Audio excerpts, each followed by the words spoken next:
पासून वद्य धोतिया होळी पौर्णिमा झाल्याच्या नंतर 2 दिवसांनी तुकाराम बीज असते, तर त्या दिवशी इथं 2 ते 3 लाख यात्रा असते. त्या दिवशी हे झाड दिवसा 12 वाजून 5 मिनिटांनी आपोआप हललं जातं. आणि तुम्ही गावामध्ये गेला की तिथं पांडुरंगाची स्वयंभू मूर्ती आहे. पंढरपुरावरना देव या ठिकाणी आलेले. आपल्याला दिहू आणि पंढरी अशी दोन्ही क्षेत्र घडली जातात. आणि तिथे एक शेळा मंदिर आहे. शेळा मंदिर म्हणजे असं की ज्या वेळेला रामेश्वर भट्टांनी इंद्राणीच्या डोहामध्ये ग्रंथ बुडवले त्या ठिकाणी इथनं एक मैलावरती यावं, परंतु तिथले शेळा, या शेळेवरती तुकाराम महाराजांनी 13 दिवस पोषण केलं. आणि 13 दिवसानंतर जे ग्रंथ कोरडेच्या कोरडे वरती आले ते ग्रंथ, आणि त्या शेळेची स्थापना मोठ्या मंदिरामध्ये केलेली आहे. आणि मोठ्या मंदिराच्या बाहेर निघाला की उजवी हाताला राहतेगार जन्मस्थान. आणि इथनं एक 3 मैलावरती एकांतात भजन करण्यासाठी जात होते तो भंडारा डोंगर इथनं 3 मैला या बाजू. आणि हे म्हणजे तुकाराम महाराजांचं वैकुंठ स्थान.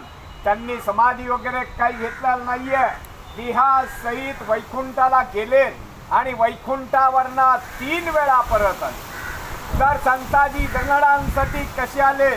संताजी गरनाडे म्हणजे तुकाराम महाराजांचा उजवा हात असतात.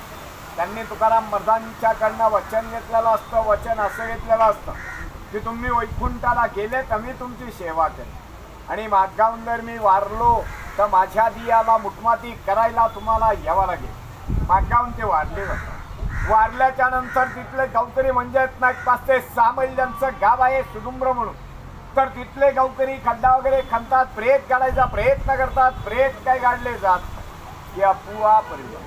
ज्या वेळेला तुकाराम महाराज वैकुंठावरनं खाली येतात आणि एक मंजळभर माती टाकतात, त्याच वेळेस ते प्रेत काढले जातात. तसेच ते निळोबर आहे. या झाडाखाली बसून 42 दिवस उपोषण करतात.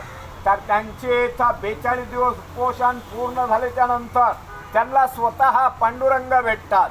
तर ते पांडुरंगाला अभंगाद्वारे असे म्हणतात, येथे तुझा लागी बोलाविले कोणी प्रथुल्या वाचून आलाशी का, निळा म्हणे आम्ही न ओळखीचे देवा, तुकयाचा धावा करतस.